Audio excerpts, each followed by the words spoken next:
अस्सलाम वालेकुम प्यारे भाई, उम्मीद करता हूँ सब दोस्त भाई के रियास होंगे। दोस्तों मैं खलील डेरा गाजी कंदे बात कर रहा हूँ। ये माहिला से आज की डेट में आपको ये सबसे महंगे जानवर दिखा रहा हूँ।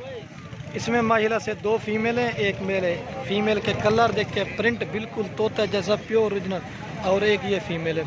इनका जो रेट ना अलहमद से आपको व्हाट्सएप पे बताएंगे, जो भी हमें से पहले रब्ता करके अलहमद उसको दे देंगे। ये फीमेल है और ये फीमेल है, और ये मेल ये वाला। इसका कलर देख के प्रिंट, जिस भाई कोई चीज़ की समझ होगी ना वही सिर्फ ये चीज़ रख सकता है माशाल्लाह से। कलर देखे बिल्कुल तोते जैसे फेस है। ये मेल है और 2 फीमेल है, ठीक है। आपको इनका रेट जो ना व्हाट्सएप में बता देंगे, जो भी पहले रब्ता करके अलहमद उसको देंगे। ये देखिए मेन चीज़ क्या होती है, ये चीज़ ओरिजिनल मैंने कहा जो आप दोस्तों को चीज़ें दिखाते हैं। और ये भी फीमेल है और वो ये मुना मेल है, ठीक है। कलर भी आप चेक कर सकते हैं, प्रिंट बिल्कुल तोते जैसे है।